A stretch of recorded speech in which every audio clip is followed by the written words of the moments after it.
Hello there, hope you are doing fine. Welcome to poem pro secondary. मैं हूँ सुरम्या सिंह और आज हम class 12th English NCERT Flamingo के चैप्टर 2 का second part I want to drive a car को समझेंगे। इस चैप्टर जिसका नाम है लॉ spring stories of stolen childhood के फर्स्ट पार्ट को, जिसका नाम था समटाइम्स आई फाइंड अ रूपी इन द गार्बेज, मैं मेरे चैनल पर कवर कर चुकी हूँ। आप चाहें तो वो भी देख सकते हैं। उसी वीडियो में मैंने अनीस जंग की लाइफ को भी थोड़ा डिस्क्राइब किया था, तो आप वो चीज़ वहाँ से भी देख सकते हैं। आज का जो हमारा चैप्टर है उसका नाम है I want to drive a car, और ये किस बारे में है? फ़िरोज़ाबाद के बैंगल मेकर्स और ख़ासकर जो उनमें बच्चे होते हैं उनके बारे में। यहाँ पर राइटर उनकी पूरी ज़िंदगी को डिस्क्राइब करती हैं और एक मेन कैरेक्टर भी लेती हैं जिसका नाम है मुकेश। मुकेश एक बच्चा है जो कि कार ड्राइव करना चाहता है, लेकिन वो फंसा हुआ है बैंगल मेकिंग के बिज़नेस में, जो कि एक्सप्लॉयटेटिव है, शोषण होता है वहाँ पर और सही लेबर वेजेस नहीं मिलती। फ़िरोज़ाबाद की बैंगल्स बहुत फेमस हैं और ऐसे चांसेस हो सकते हैं कि आपके घर में भी कोई ना कोई बैंगल सेट फ़िरोज़ाबाद का हो।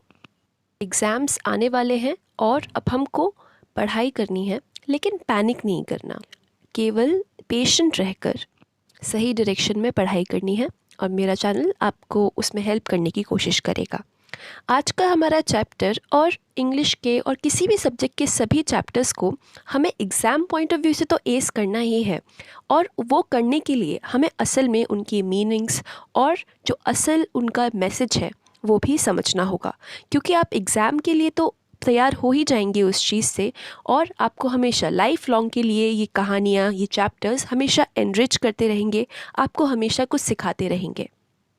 तो टाइम वेस्ट ना करते हुए हम इस चैप्टर को लाइन बाय लाइन पढ़ते हैं, और जो भी डिस्क्रिप्शन होगा तो उसके जो पर्टिकुलर हेडिंग्स होंगे वो मैं टेक्स्ट के साथ आपको देती रहूँगी। मैं वर्ड मीनिंग्स भी संग में बताती रहूँगी, लेकिन साथ ही डिस्क्रिप्शन बॉक्स में भी आपको सारे वर्ड मीनिंग्स मिल जाएंगे इस चैप्टर के। I want to drive a car. Mukesh insists on being his own master. I will be a motor mechanic, he announces. Mukesh कहता है और वो ऐसा चाहता है कि वो खुद का मास्टर बने, खुद की मर्ज़ी का मालिक बने, और ये कहते हुए, ये सोचते हुए वो कहता है और अनाउंस कर देता है, इसकी घोषणा कर देता है कि वो एक मोटर मैकेनिक ही बनेगा। Do you know anything about cars? I ask. और मैं उससे पूछती हूँ कि तुम्हें कार्स के बारे में, गाड़ियों के बारे में कुछ पता है? I will learn to drive a car, he answers looking straight into my eyes. वो कहता है कि मैं गाड़ी चलाना सीख लूँगा, और ये जवाब देते हुए वो सीधे मेरी आंखों में देखता है, यानी एक कॉन्फिडेंस है उसकी आंखों में, जिससे वो नज़रों में नज़रें डालकर अपनी जो बात है, अपनी जो एस्पिरेशन है, उसे बता पा रहा है। तो अगर आप इन चैप्टर्स को देखेंगे, जो फर्स्ट पार्ट था वहाँ पर भी अनीस जंग ने, राइटर ने, इस चैप्टर को बिल्कुल एक कॉन्वर्सेशन की तरह शुरू किया था। तब वो साहिब से कॉन्वर्स कर रही थी और इस चैप्टर की शुरुआत में वो मुकेश से कॉन्वर्स कर रही हैं। तो आपको पैटर्न और स्ट्रक्चर समझ में आ जाएगा उनकी राइटिंग का, कि पहले वो एक तरह का असली एक टच देती है चीज़ों को, कि एक कॉन्वर्सेशन चल रही है किसी बच्चे से, और फिर उस बच्चे के थ्रू, उस बच्चे की ज़िंदगी के बारे में बताने के साथ साथ वो हमें उस बच्चे की जो पूरी सोसाइटी है, उस बच्चे के जो पेरेंट्स हैं, और वो बच्चा कौन से हालातों में रह रहा है, उस सब से हमको इंट्रोड्यूस करवाती हैं। तो फिर क्या लिखा हुआ है? His dream looms like a mirage amidst the dust of streets that fill his town, Firozabad, famous for its bangles. उसका जो ये सपना है एक मोटर मैकेनिक बनने का, वो एक मिराज की तरह दिखाई पड़ता है, जो धूल भरे स्ट्रीट्स हैं जो कि उसके टाउन फिरोज़ाबाद में है। अब looms like a mirage phrase का यूज़ हुआ है। लूम का मतलब होता है, वर्ब की तरह अगर उसे यूज़ करें तो, एक बहुत अस्पष्ट, यानी वेगली, बहुत क्लियर ना दिखने वाली चीज़। और मिराज होता है, एक इल्यूजन होता है मिराज, जो आपने देखा होगा जब आप रोड पे कभी ड्राइव करते हुए जा रहे हों और बहुत ज़ोर से धूप पड़ रही हो, तो आप ये कभी गौर करिएगा, या आपने किया होगा कि थोड़ी थोड़ी दूर पर रोड पर आपको लगता है कि पानी है, लेकिन जब आपकी गाड़ी वहाँ तक पहुँचती है तब वो नहीं होता, फिर आपको और दूर तक लगता है कि पानी है। तो वो एक मिराज क्रिएट होता है, और ऐसा रेगिस्तान में भी होता है, जिससे एक इल्यूजन क्रिएट होता है पानी का। मुकेश का ड्रीम है वो भी बड़ा अनक्लियर सा मिराज ही है। जो धूल भरी स्ट्रीट्स हैं, गलियां हैं, रोडें हैं फ़िरोज़ाबाद की, जो कि उसका होम टाउन है। और फ़िरोज़ाबाद किस लिए फ़ेमस है? बैंगल्स के लिए। Every other family in Firozabad is engaged in making bangles. हर दूसरी फैमिली फ़िरोज़ाबाद की बैंगल्स बनाने के बिजनेस में है। It is the centre of India's glass blowing industry, where families have spent generations working around furnaces, welding glass, making bangles for all the women in the land, it seems. और ये centre है India की जो glass blowing industry है उसका, जहाँ पर जो कई परिवार हैं उनकी पीढ़ियाँ काम करती हैं फर्नेसेस यानी भट्टियों पर, और वेल्डिंग ग्लास यानी जो ग्लास को ऐसे मोड़ा जाता है बैंगल्स बनाने के लिए। और लगता है कि जो इस पूरे लैंड की, इंडिया की सारी औरतों की बैंगल्स यही लोग बनाते हैं। तो देखिए पोइट कैसे, राइटर कैसे ट्रैवल कर रही हैं, क्योंकि वो पहले सीमापुरी में थी, यानी फर्स्ट जो हमारी कहानी थी, अब वो फ़िरोज़ाबाद की बात कर रही हैं। और यहाँ पर हमारा जो एक तरीके से प्रोटैगनिस्ट है, मेन कैरेक्टर है स्टोरी का, वो मुकेश है। और मुकेश के थ्रू हमें वो फ़िरोज़ाबाद के अंदर ले जा रही हैं। मुकेश's family is among them. None of them know that it is illegal for children like him to work in the glass furnaces with high temperatures, in dingy cells without air and light, that the law, if enforced, would get him and all those 20,000 children out of the hot furnaces where they slog their daylight hours, often losing the brightness of their eyes. और जो मुकेश की family है, उसका परिवार है, वो भी ऐसे ही परिवारों में से एक है जो बैंगल्स बनाती हैं। और इनमें से किसी को नहीं पता कि बच्चों के लिए ऐसी कंडीशंस में काम करना इलीगल है, यानी गैर कानूनी है। और ग्लास फर्नेसेस में काम करना, जहाँ पे इतने हाई टेम्परेचर्स, इतनी गर्मी होती है, छोटे छोटे सेल्स कमरे होते हैं जिनमें ज़्यादा रोशनी नहीं होती, ना ही ज़्यादा हवा होती है। और अगर कानून को अगर एनफोर्स किया जाए, यानी उसे लागू किया जाए, तो उन सभी 20,000 बच्चों को इन भट्टियों से, इन गरम गरम फर्नेसेस से निकाला जा सकता है, जो कि दिन भर अपना जो डे लाइट आवर्स हैं उसे खेलने पढ़ने के बजाय इन्हीं भट्टियों में लगे रहते हैं और धीरे धीरे कर कर अपना दिन बिताते हैं। स्लॉग मतलब होता है बहुत हार्ड वर्क करना। और इस सब में क्योंकि वो दिन भर ऐसे कम रोशनी वाले, बिना एयर के जगहों पर रहते हैं, वहाँ पर उनकी जो आइज़ की ब्राइटनेस होती है, यानी जो बच्चों की आंखों में एक चमक होती है, एक एंथुजियाज़म होता है, वो चला जाता है। मुकेश's eyes beam as he volunteers to take me home, which he proudly says is being rebuilt. और मुकेश की जो आइज़ हैं, यानी उसकी आंखें हैं, वो चमक रही हैं जब वो मुझे घर ले जाने के लिए खुद से ही आग्रह करता है।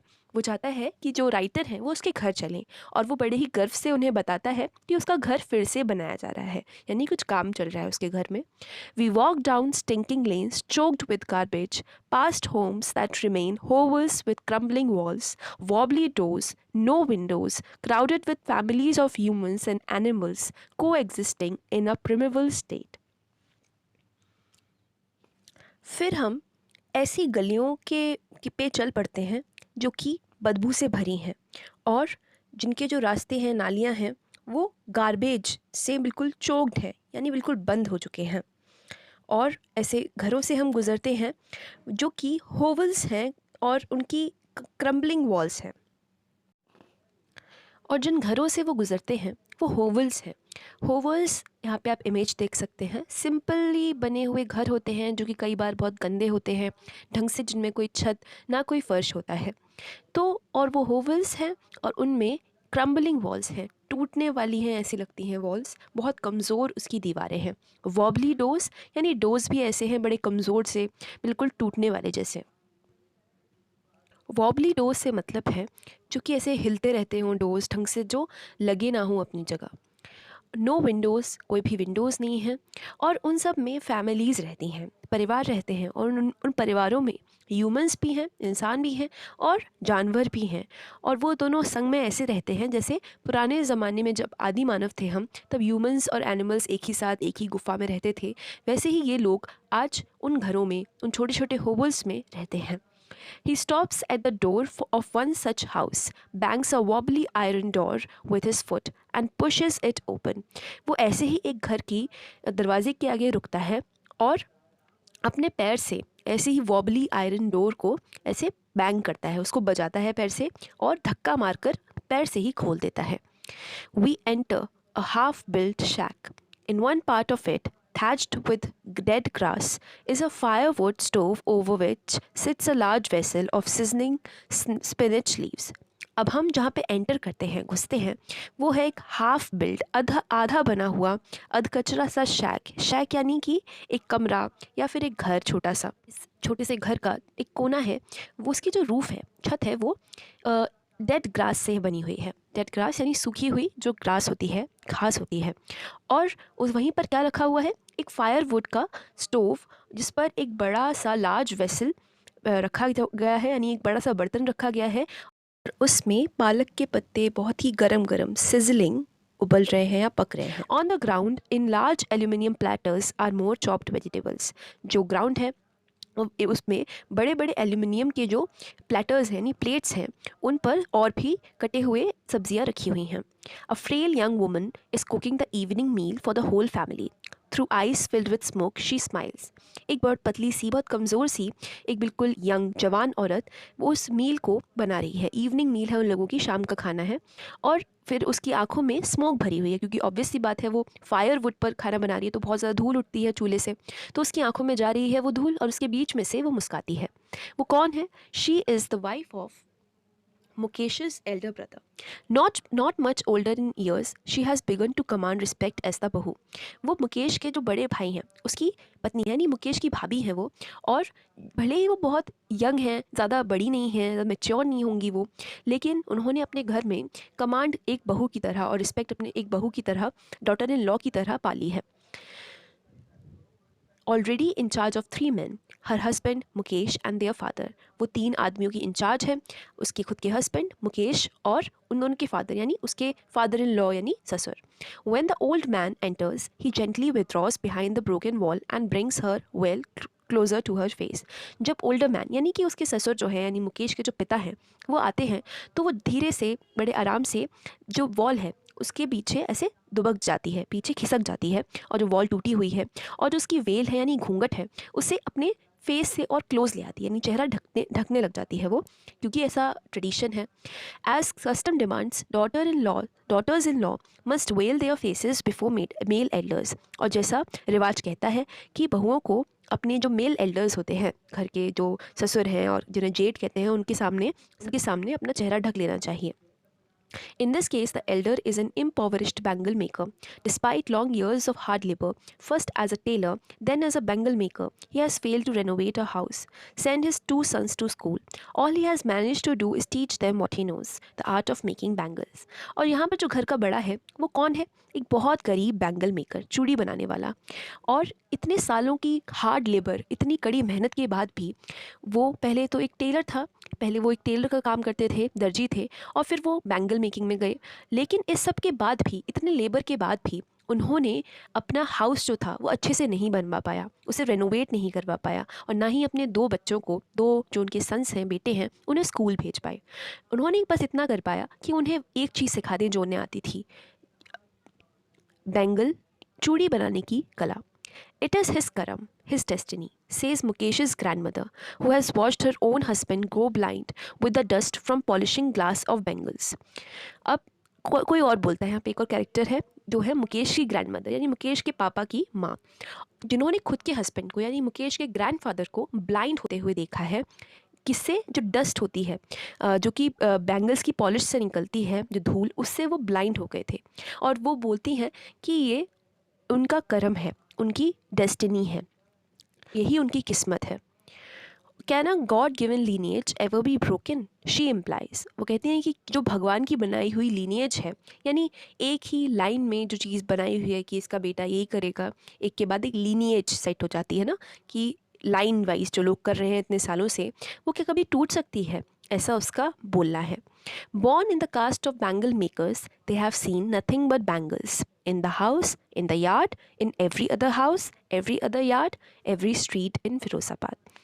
क्योंकि वो, उनकी जात, हमारे यहाँ जो कास्ट सिस्टम है, जाति व्यवस्था है, उसके अंदर वो बैंगल मेकर्स हैं। और बैंगल मेकर्स होने के नाते उन्होंने कुछ नहीं देखा अपनी ज़िंदगी में, केवल बैंगल्स को छोड़कर अपने हाउस में, अपने आंगन में, दूसरों के हाउसेस में अपने आसपास और उनके आंगनों में, हर स्ट्रीट में, हर गली में, कूचे में फ़िरोज़ाबाद की उन्होंने केवल बैंगल्स यानी चूड़ियों को देखा है। Spirals of bangles, Sunny gold, pedi green, royal blue, pink, purple, every color born out of the 7 colors of the rainbow, lie in mounds in unkempt yards, are piled on four-wheeled handcarts pushed by young men along the narrow lanes of the shanty town. अब spirals of bangles यानी bangles को जब किसी डंडे के अंदर ऐसे set कर दिया जाता है एक के ऊपर एक, तो ऐसा लगता है ना कि उनका एक स्पाइरल बन गया, वो नेवर एंडिंग सा स्पाइरल बन जाता है। और अलग अलग कलर्स की बैंगल्स का जिक्र है, जैसे सनी गोल्ड सूरज की तरह सुनहरी, पेडी ग्रीन और जो फसल की तरह जो ग्रीन होती हैं, रॉयल ब्लू, पिंक, पर्पल, जो भी 7 कलर्स में से जो कि सतरंगी रेनबो के इंद्रधनुष के कलर्स जितने भी होते होंगे उन सब कलर्स की वो बैंगल्स वहाँ पर मिलेंगी। ये उनके जो अनकेम्प्ड यार्ड्स हैं, ढंग से जो यार्ड्स अरेंज नहीं हैं, उनमें कोई ऑर्गेनाइज डर्टी हैं थोड़े, वो उनमें माउंट्स यानी एक ऊपर गट्ठर उनके बैंगल्स के पड़े रहते हैं। और फिर वो हैंड कार्ट्स जो कि हाथ गाड़ी जिसे कहते हैं हम, 4 व्हील्स जो होती है 4 पहियों वाली, उस पर पाइल कर दी जाती हैं, उस पर उसके ढेर लगा दिए जाते हैं। और जो यंग मैन होते हैं, जवान आदमी यानी उन्हीं के घरों के लोग, घरों के आदमी, उन्हें पुश करते हुए ले जाते हैं। कहाँ से? जो पतली पतली सकरी तंग गलियां हैं उस शैंटी टाउन की, उस छोटे से और जो ज़्यादा अच्छे से ना नहीं बना है उस टाउन के बीच में वो गाड़ियाँ चलती चली जाती हैं और वो आदमी उन्हें धक्का देते हैं। And in dark hutments next to lines of flames of flickering oil lamps sit boys and girls with their fathers and mothers welding pieces of coloured glass into circles of bangles. और जो dark hutments हैं यानी ये जो छोटे छोटे झोपड़पट्टी आप समझ लीजिए, डार्क हैं, जिनमें ज़्यादा रोशनी नहीं है, और किसकी lines of flickering oil lamp की जो रोशनी है, और फ्लिकरिंग वर्ड का यूज़ है यानी फड़फड़ाती रहती है ना रोशनी। जब आप किसी मोमबत्ती या फिर किसी दिए को जलाकर आप ऑब्जर्व करिए तो उसकी रोशनी फड़फड़ाती रहती है, उनके फ्लेम्स जो होते हैं, उनकी जो आग होती है फड़फड़ाती रहती है। तो ऐसे ही लैम्प्स के पास बैठकर कौन, लड़के और लड़कियाँ अपने मम्मी पापा के साथ क्या करते हैं, कलर्ड ग्लास को, सर्कल्स ऑफ बैंगल्स में तब्दील करते हैं, बनाते हैं, वेल्ड करते हैं। तो देखिए उनकी जो लाइफ है ये आपसे बहुत अलग है। अगर आप ये वीडियो देख रहे हैं तो इसका मतलब एटलीस्ट आपके पास एक इलेक्ट्रॉनिक डिवाइस है, हो सकता है अपने फ़ोन पर देख रहे हो, लैपटॉप पे देख रहे हो। आपकी ज़िंदगी बहुत अलग है, आपकी प्रॉब्लम्स बहुत अलग हैं। अगर आप ये वीडियो देख भी पा रहे हैं तब भी जिन लोगों की बात इस चैप्टर में हो रही है उनकी ज़िंदगी हम लोगों से बहुत अलग है और हम उनसे बहुत ज़्यादा प्रिविलेज्ड हैं। और प्रिविलेज्ड का मतलब होता है बहुत फ़ायदे में है, सोशली हम बहुत ज़्यादा ऊपर हैं उन लोगों से, क्योंकि शुरू से हमारी कास्ट ने एक तरीके से हमको प्रिविलेज दिया है, क्योंकि उनके पास कोई और ऑप्शन नहीं है। आगे हमें चैप्टर में पता चलेगा कि क्यों ये लोग बैंगल्स बनाते हुए ही रह जाते हैं। अब यहाँ पे स्पाइरल्स जो वर्ड का यूज़ है ऊपर थोड़ा सा एनालाइज कर लेते हैं 2 मिनट में इस पैराग्राफ को। स्पाइरल जो वर्ड होता है वो उसको डिनोट करने के लिए होता है जो चीज़ कभी ख़त्म नहीं होती। जैसे गोला होगा, जैसे मॉर्टिन कॉइल को समझ लीजिए आप, और मॉर्टिन कॉइल कभी ख़त्म ना हो, गोले में गोला, गोले में गोला, गोले में गोला। तो बड़े ही स्मार्टली राइटर ने वहाँ पर वो वर्ड यूज़ किया है, क्योंकि वो बैंगल्स में अटके हुए हैं बनाने में। और वो बैंगल्स यानी सर्कल पे सर्कल, सर्कल पे सर्कल, वही जो उनकी वहाँ सुबह उठना, बैंगल्स बनाना और दिन भर काम करना और ढंग से कमा भी ना पाना और फिर सो जाना, यही उनकी लाइफ हो चुकी है। वो लोग स्टक हैं उस लाइफ में, उस सोशल कंस्ट्रक्ट के अंदर। वो लोग जो क्लास का डिस्टिंक्शन है, कास्ट का डिस्टिंक्शन है, उसमें स्टक हैं। उनकी मेहनत तो है, जैसे कि हमने पढ़ा कि जो उनके मुकेश के पापा थे वो इतना काम करते थे, पहले टेलर थे, ये थे, लेकिन क्या वो मेहनत उन्हें कहीं ले जा पाई इतनी मेहनत करने के बाद भी? तो क्योंकि इतने ज़्यादा सीवियर, इतने ज़्यादा स्ट्रिक्ट हैं ये सोशल नॉर्म्स कि इंसान चाहते हुए भी नहीं हिल पाता। लेकिन इस सब में भी मुकेश जो है हमारा, वो सोचता है कि वो एक मोटर मैकेनिक बनेगा। अब नेक्स्ट लाइन्स पढ़ते हैं। Their eyes are more adjusted to the dark than to the light outside. That is why they often end up losing their eyesight before they become adults. और उनकी जो eyes है वो अंधेरे से के हिसाब से ज़्यादा एडजस्ट हो चुकी हैं, बजाय बाहर की जो रोशनी होती है उसके। आपने कभी देखा है ऐसे बच्चों को जो कि अंधेरा जिन्हें ज़्यादा पसंद हो? बच्चों को तो बाहर खेलना पसंद होता है, घूमना पसंद होता है, लेकिन ये जो बच्चे हैं वो अंधेरे में ज़्यादा रहते हैं। और ये लाइन बड़ी मेटाफोरिकल भी है एक तरीके से। ये अंधेरा वैसा जो लिटरल अंधेरा है जिसमें वो काम करते हैं, और उनकी ज़िंदगी की जो अंधेरा है उसमें ज़्यादा वो यूज टू हो गए हैं बजाय रोशनी के या होप के। That is why they often end up losing their eyesight before they become adults. और ऐसा और इसलिए वो जब तक एडल्ट बन पाते हैं यानी 18+ हो पाते हैं, उससे पहले ही उनमें से कई अपनी आई साइट्स यानी अपनी जो आँखों की रोशनी है वो भी खो देते हैं। तो आप खुद ही सोचिए कि वो किस सिचुएशन में रह रहे हैं वो लोग। Savita, a young girl in a drab pink dress, sits alongside an elderly woman, soldering pieces of glass. As her hands move mechanically like the tongs of a machine, I wonder if she knows the sanctity of the bangles she helps make. एक और character का introduction होता है सविता। वो एक छोटी सी young girl है और वो एक ड्रैप पिंक ड्रेस में यानी पुरानी सी उसकी एक गुलाबी कलर की ड्रेस है वो पहने वो बैठी हुई है। और कहाँ बैठी है? एक एल्डरली यानी एक बूढ़ी औरत के पास। और वो अपने उसके ग्लास के जो पीसेस हैं उन्हें जोड़ रही है। सोल्डरिंग मतलब जोड़ना होता है। और as a hands move mechanically like the tongs of a machine. और उसके जो हैंड्स हैं वो जैसे मशीन के जो टोंग्स होते हैं उसके पार्ट्स होते हैं, वो लगातार आपने देखा होगा फैक्ट्रीज़ में उन्हें सेट कर दिया जाता है, वो मूवमेंट वो ऐसे करते रहते हैं लगातार। वैसे ही वो इंसान होते हुए भी सविता मशीन की तरह अपने हाथ चला रही है। और जब वो बैंगल्स बना रही है, उन्हें जोड़ रही है, तब जो अनीस हैं वो सोच रही हैं कि क्या इस बच्ची को ये पता भी है कि जो बैंगल्स हैं जो वो बनाती है इनकी सैंक्टिटी क्या है, यानी इनका महत्व क्या है हमारे कल्चर में, इनको कितना पवित्र माना जाता है, इनको कहते हैं ना सुहाग का प्रतीक माना जाता है और ब्यूटी का प्रतीक माना जाता है औरतों के लिए। तो यहाँ पर बहुत ही सिंपल लैंग्वेज है, बहुत जो राइटर हैं वो बहुत एबल हैं, यहाँ पे वो बहुत स्मार्ट हैं, वो बहुत हमको भावुक, अगर हम पढ़ना चाहें अच्छे से इस टेक्स्ट को तो हम भावुक भी हो सकते हैं, क्योंकि यहाँ पर वो कैसे कॉन्ट्रास्ट क्रिएट कर देती हैं एक एक लाइन में। क्योंकि सविता जो बैंगल्स बना रही है छोटी बच्ची, और जो बैंगल्स वो औरत पहनने वाली होगी, समझ लीजिए उसने वो बैंगल्स बनाई और वो एक कोई औरत होगी जो बैंगल्स पहनेगी या लड़की होगी, तो उन दोनों में कितना कॉन्ट्रास्ट है। जो प्रोडक्ट मार्केट में पहुँच रहा है उसका वो कैसे बन रहा है ये हमको आइडिया ही नहीं होता। हम उसे ब्यूटी से एसोसिएट करते हैं, फैशन के लिए प्रयोग में लाते हैं, अपनी ब्यूटी को, अपने अपीयरेंस को एनहांस करने के लिए। और ये सब जो चीज़ें हैं ये सब हमारी प्रिविलेज ही तो है कि हम इस तरह से खुद को ब्यूटीफुल बना सकते हैं। लेकिन जो बना रहा है वही चीज़, उसको उस ब्यूटी से मतलब ही नहीं है, क्योंकि उसको केवल वो करना सिखा दिया गया है, उसके पास कोई ऑप्शन ही नहीं है, तो बस वो करता रहता है। ना उसे उस चीज़ का जो कल्चरल महत्व है उसका भान है, उसका अंदाज़ा है। और हमारी सोसाइटी में जिसे हम कल्चर कहते हैं वो किन लोगों के लिए है? कल्चर भी कौन लोग प्रैक्टिस करते हैं ज़्यादा अच्छे से? एक पर्टिकुलर क्लास के लोग ही कर पाते हैं या फिर सबके लिए वो कल्चर है? ये भी क्वेश्चन करती हैं कहीं ना कहीं अनीस जंग। It symbolizes an Indian woman's suhag, auspiciousness in marriage. It will dawn on her suddenly one day when her head is draped with a red veil, her hands dyed red with henna, and red bangles rolled into her wrists.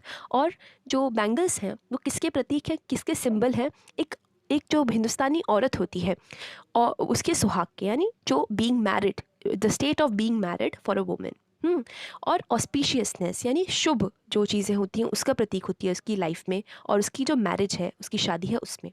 और एक दिन अचानक से उसके sir पर वो चीज़ आ जाएगी, एक हेड, उसकी जो होगा हेड होगा उसको एक लाल कलर की वेल से, लाल घूंघट से सजा दिया जाएगा, उसको लिपटा दिया जाएगा, यानी उसकी शादी हो जाएगी। लाल जो जोड़ा होता है वो पहन लेगी, उसके हाथों पर रेड रंग हो जाएगा, किसका? हैना का, मेहंदी का, मेहंदी उसके हाथों पे लगेगी।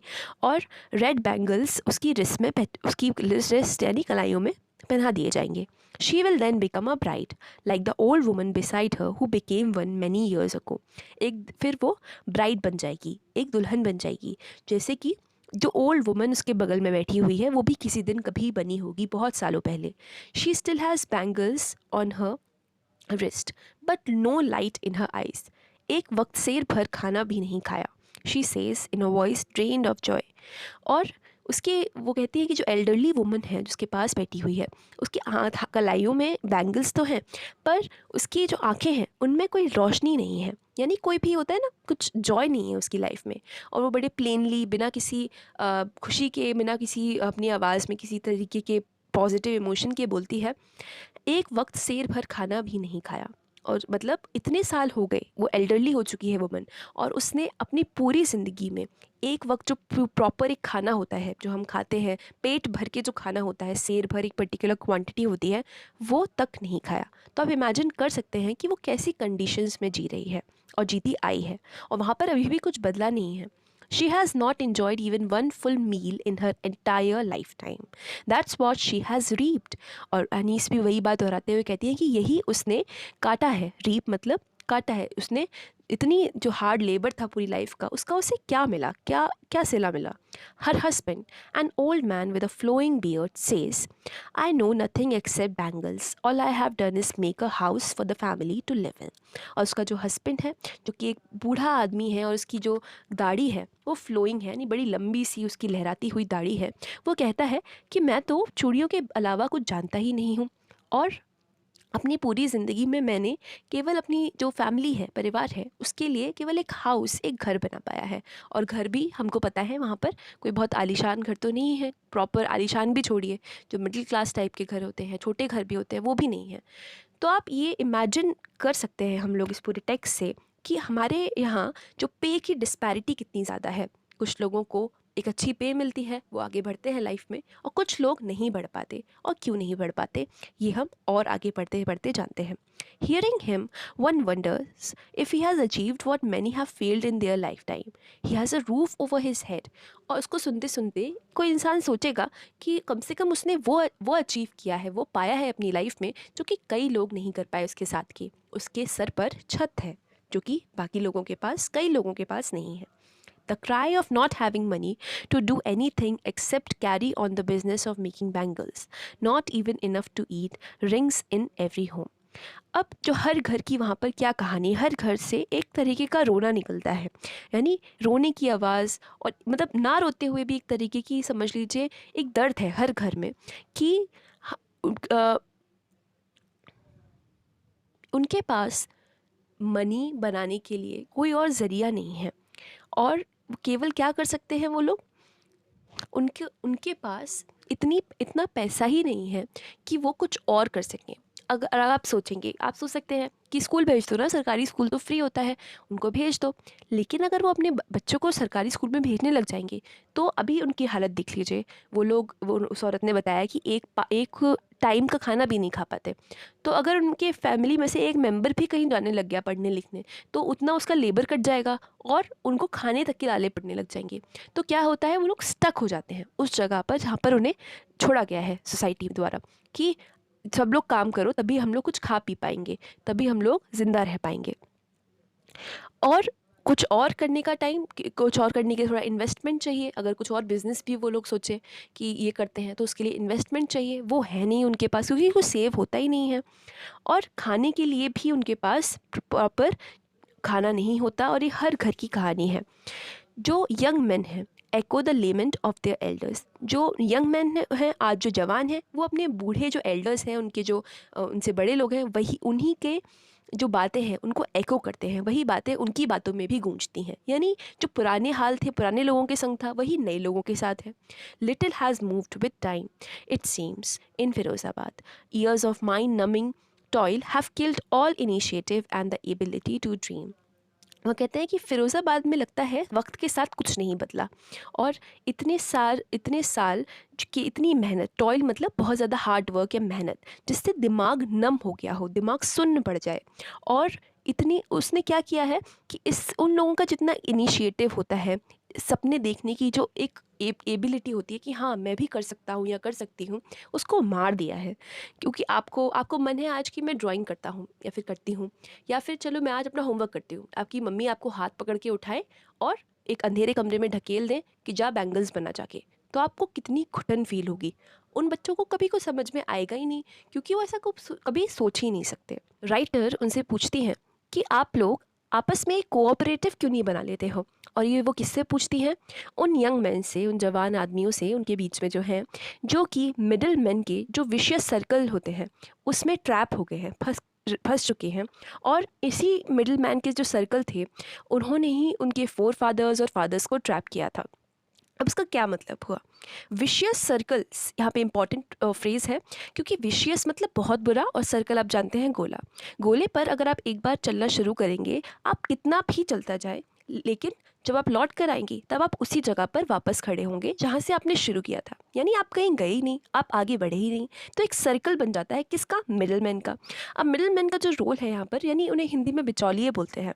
वो लोग क्या करते हैं, जो सही रेट होता है लेबर का मार्केट से, वो नहीं लेने देते इन लोगों को। वो बीच में आकर इन लोगों से कहते हैं कि हम तुम्हारा माल मार्केट तक पहुंचाएंगे, हमको सप्लाई करो। और इन लोगों के पास इतने रिसोर्सेज नहीं होते कि वो इतना वाइडली अपनी चीज़ों को डिस्ट्रीब्यूट कर पाए। तो उसके लिए कहते हैं मिडलमैन कि हम कर देंगे, और सारा प्रॉफिट खुद खा जाते हैं और इनको बहुत कम रुपए देते हैं, जिनका सारा लेबर है, जिनकी सारी मेहनत है उनको। Even if we get organized, we are the ones who will be hauled up by the police, beaten and dragged to jail for doing something illegal, they say। और वो कहते हैं कि अगर हम ऑर्गेनाइज हो भी जाए, तब भी हम ही वो होंगे जो कि पुलिस के द्वारा खींचे जाएंगे, कढ़ेरे जाएंगे। यानी पुलिस ही हम पर ही हाथ आजमाएगी, हमको ही मारेगी, हमको ही घसीट कर जेल ले जाएगी, क्योंकि हमने कुछ इलीगल ना भी करते हुए कुछ इलीगल यानी गैर कानूनी किया होगा। क्योंकि आपने देखा होगा कि जो लोग अमीर होते हैं या फिर at least middle class, upper middle class होते हैं, तो पुलिस उनसे सीधे मुंह बात करती है कि क्या हो गया, कैसे हुआ, और जो हुआ होता है उसके बेसिस पर लोगों को अंदर ले जाती है। लेकिन जो गरीब लोग होते हैं, क्योंकि उनके पास कोई पैसा नहीं है, पावर नहीं है, सोसाइटी में उनका कोई स्टेटस नहीं है, सोसाइटी में कोई एक्सेप्टेंस नहीं है, तो सोशल स्ट्रक्चर में वो सबसे नीचे आते हैं वो लोग, कास्ट वाइज भी, क्लास वाइज भी। तो पुलिस भी उनकी बात नहीं सुनती, उन्हीं को अंदर डाल देगी। जो पैसे वाला होगा, मिडिल मैन होंगे, उनकी बात सुनेगी, घूसखोरी कर लेगी और इनको अंदर डाल देगी, ऐसा उन लोगों का कहना। There is no leader among them, no one who could help them see things differently. Their fathers are as tired as they are. They talk endlessly in a spiral that moves from poverty to apathy to greed and to injustice. अब writer बोलते हैं कि अगर उनके बीच में, पहली बात तो कोई लीडर नहीं है, यानी कोई नेता नहीं है उनके बीच में, और कोई भी चीज़ ऐसी नहीं है जो उनको डिफरेंटली देखने पे मजबूर करे, कोई इंसान ऐसा नहीं है जो उनको दिशा दिखाए। अब यहाँ पर लीडर की इंपॉर्टेंस सामने निकल कर आती है। महात्मा गांधी जो थे, जब वो साउथ अफ्रीका से वापस आए, तब हमारे देश को एक असल लीडर मिला, क्योंकि उससे पहले हम कोशिश कर रहे थे, को बहुत सारे लीडर्स थे, फ्रीडम फाइटर्स थे, लेकिन महात्मा गांधी ने आकर एक पर्टिकुलर सोल्यूशन दिया, एक विजन दिया, पूरे जो उसकी जो दिशा थी चीज़ों की, उसको बिल्कुल निर्धारित कर दिया। तो इस टाइप का कोई लीडर उनके यहाँ नहीं है, या ना ही B.R. अम्बेडकर जैसा कोई लीडर उनके पास है, और छोटे लेवल पर ही सही, जो कि उन्हें अलग तरीके से चीज़ों को देखने दे। उनके जो फादर्स हैं वो उतने ही टायर्ड हैं जितने वो पहले थे, और वो ऐसी ही बातें करते हैं एक स्पाइरल में। स्पाइरल हमने पहले भी अभी डिस्कस किया, एक ऐसे घुमावदार से सर्कल में वो हमेशा बातें करते हैं, जिसमें कभी गरीबी की बात होती है, एपैथी यानी जो समाज के द्वारा उनको एक तरीके से कहते हैं ना, उनका जो तिरस्कार किया गया है, उनको हटा दिया गया है समाज से, कोई सिंपैथी नहीं है लोगों की, सिंपैथी का उल्टा एपैथी। और ग्रीड की बात करते हैं वो लोग, लालच की, दूसरों की लालच की, और इनजस्टिस यानी अन्याय की। कुछ भी उनके पास पॉजिटिव है ही नहीं लाइफ में जिसके बारे में वो बात करें। इन्हीं 4-5 चीज़ों में उनकी ज़िंदगी बीत रही है, और यही 4-5 चीज़ें हैं जिसकी वो बात करते हैं। Listening to them I see 2 distinct worlds, one of the family caught in the web of poverty, burdened by the stigma of caste in which they are born, the other a vicious circle of the sahukas, the middlemen, the policemen, the keepers of law, the bureaucrats and the politician। अब writer यहाँ पर कहती हैं कि जब मैं उनसे बात कर रही हूँ तो मुझे 2 दुनियाएं दिखती हैं, 2 दुनियाएं अलग अलग साफ साफ दिखती हैं। और पहली दुनिया किसकी है? इन लोगों की, जो कि उस अपनी कास्ट के चलते, कास्ट के स्टिग्मा यानी उसी कलंक के नीचे दबे जा रहे हैं, वहाँ से उठ ही नहीं पा रहे हैं। और दूसरा जो है वो है विशियस सर्कल, जिसकी अभी हमने बात की थी, किसका? मिडलमैन, साहूकार्स और पुलिसमैन का, कीपर्स ऑफ लॉ का, ब्यूरोक्रेट्स का और पॉलिटिशियंस का। तो कैसे उन्होंने छोटे से लेकर बड़े लेवल तक करप्शन जो चलता है उसको पॉइंट आउट किया है कि जो मिडिलमैन बिचौलिए होते हैं उन्हें पुलिसमैन का सहारा है, पुलिसमैन को जो ऊपर उनके लॉ की रखवाले जिन्हें कहा जाता है उनका सहारा है, जो ब्यूरोक्रेट्स हैं वो उनको सपोर्ट करते हैं, ब्यूरोक्रेट्स यानी जो ऑफिसर्स होते हैं, सिविल सर्वेंट्स जो होते हैं बेसिकली, और उनको भी कौन, उस सब करप्शन में भी अगर कोई आवाज़ उठाएगा तो पॉलिटिशियंस उनके लिए हैं, क्योंकि पॉलिटिशियंस भी करप्ट होते हैं और वो ज़मीनी लेवल पर काम नहीं करना चाहते। जो हमारे नेता हैं वही करप्ट हैं। तो यहाँ पर देखिए क्या होता है कि अगर कोई पुलिसमैन अच्छा है अगर सब लोगों में से, तो उसके ऊपर वाले लोग उसे दबा देंगे, क्योंकि उनका उनका काम ख़राब हो रहा होगा, जो भी वो घूस ले रहे होंगे या फिर उन्हें डिस्टर्बेंस नहीं चाहिए होगा। अगर उनमें से भी ऊपर वाले लोगों में से भी कोई ठीक ठाक है, तो उससे ऊपर वाले लोग जो ब्यूरोक्रेट्स होंगे वो उसे दबा देंगे। अगर ब्यूरोक्रेट्स में से भी कोई ठीक है, तो पॉलिटिशियंस जो होंगे तो उनका तबादला करवा देंगे, उनका ट्रांसफ़र करवा। ये करप्शन का एक सर्कल है जिसमें ये लोग सबसे नीचे जो बैंगल मेकर्स की कास्ट वाले लोग हैं वो दब रहे हैं। Together they have impose the baggage on the child that he can not put down before he is aware he accept it as naturally as his father. और इन सब ने मिलकर उस बच्चे पर, जो हमारा मुकेश है और जो दूसरे बच्चे हैं, सब ने मिलकर उस पर एक बर्डन डाल दिया है जिसको वो हटा ही नहीं सकता अपने ऊपर से। उसे होश नहीं है कि वो है कौन, उसकी आइडेंटिटी क्या है, असल में दुनिया होती कैसी है, लेकिन इस बर्डन का आभास उसे है और वो ये भी जान चुका है कि उसे ये वो हटा नहीं सकता, बिल्कुल अपने पिता की तरह। जो उससे पहले लोग थे वो भी यही करते थे और वो भी यही करेगा। To do anything else would mean to dare, and daring is not part of his growing up. When I sense a flash of it in Mukesh, I am cheered. I want to be a motor mechanic, he repeats. He will go to a garage and learn. But the garage is a long way from his home. I will walk, he insists. Do you also dream of flying a plane? He is suddenly silent. No, he says, staring at the ground. और कुछ अलग करने के लिए यहाँ पर dairying की ज़रूरत है, हिम्मत की ज़रूरत है। और हिम्मत करना इन लोगों की सोसाइटी जैसी बन चुकी है, उसका पार्ट नहीं है। कैसे हिम्मत करेगा कोई इंसान, अपनी रोटी छोड़ दे वो हिम्मत करने के चक्कर में। लेकिन फिर भी हमारा जो मुकेश है उसकी आंखों में राइटर, उसकी बातों में एक फ्लैश देखती हैं, एक चमक देखती हैं इसी हिम्मत की, इसी डेयरिंग की, और वो खुश हो जाती हैं। और मुकेश फिर से बोलता है जो उसने शुरू में बोला था कि मैं एक मोटर मैकेनिक बनूंगा, वो फिर से रिपीट करता है, फिर से दोहराता है वो चीज़। और वो कहता है कि मैं गैराज में जाऊंगा और सीखूंगा कि इसका काम। लेकिन गैराज उनके यहाँ से बहुत दूर है। अब दूर से यहाँ पे क्या मतलब है, वैसे भी दूर होगा असली में, और दूर मतलब उसका सफ़र जो होता है वो बहुत दूर है। वहाँ तक पहुँचने के लिए उसे बहुत स्ट्रगल करना पड़ेगा। तो इस पर वो बोलता है कि मैं चल कर जाऊँगा। तो तब भी मुकेश, बच्चों के आंसर्स कितने आसान होते हैं चीज़ों के। वो कहता है मैं चल के जाऊँगा, इतनी उसको होप है, ड्रीम वो देख रहा है अभी भी अपने लिए। और फिर उससे पूछा जाता है कि अच्छा तुम्हें प्लेन उड़ाने का, तुम मोटर मैकेनिक का तो बोल रहे हो, तुम्हें प्लेन उड़ाने का भी शौक़ है? तो उस पर मुकेश अचानक से चुप हो जाता है और फिर बोलता है नहीं, और ग्राउंड को, ज़मीन को घूरने लग जाता है। In a small murmur, there is an embarrassment that has not yet turned into regret. He is content to dream of cars that he sees hurtling down the streets of his town. Few airplanes fly over Firozabad. और वो चुप हो जाता है, और उसने जो धीरे से ना बोला था उसमें एक शर्म है, उसे शर्मिंदा होना पड़ रहा है। और लेकिन वो शर्म अभी तक तो अफसोस में नहीं बदली है। उसे कहीं ना कहीं अंदाज़ा तो है कि प्लेन तो बहुत बड़ी बात होगी, मैं कैसे उड़ाऊँगा, तो उसमें थोड़ी सी शर्म आ गई, लेकिन अभी भी अफसोस में नहीं बदला है उसकी चीज़। और वो इसमें ही संतुष्ट है कि वो कार्स के बारे में ड्रीम कर रहा है, गाड़ियों के बारे में ड्रीम कर रहा है, जो कि वो स्ट्रीट्स पर, रोड्स पर चलते हुए देखता है। हालांकि क्योंकि गाड़ी पास की चीज़ है, और जो एयरप्लेन्स हैं वो तो बहुत कम ही हैं जो फ़िरोज़ाबाद के ऊपर उड़ते हैं। तो यह लास्ट लाइन्स जो हैं वो कितनी प्रभावित करने वाली हैं कि कुछ ही एयरप्लेन्स फ़िरोज़ाबाद के ऊपर उड़ते हैं। यानी फ़िरोज़ाबाद के जो सपने हैं वो कुछ ही हैं जो इतना ऊंचा उड़ने की सोच सकते हैं। मुश्किल है वहाँ पर सपने देखना।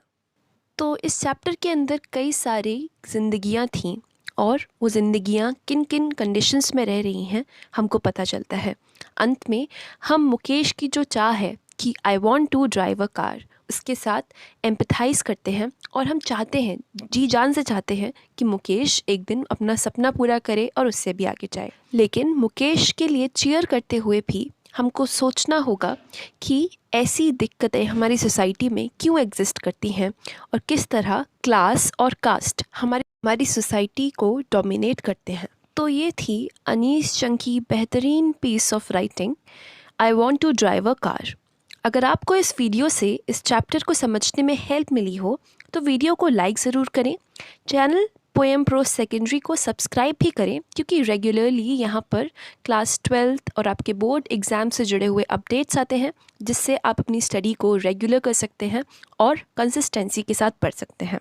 कमेंट कर मुझे आप इस चैप्टर पर आपके जो विचार हैं, थॉट्स हैं, वो शेयर कर सकते हैं और ये भी बता सकते हैं कि आगे आप इस चैनल पर किन टॉपिक्स पर वीडियो देखना चाहते हैं।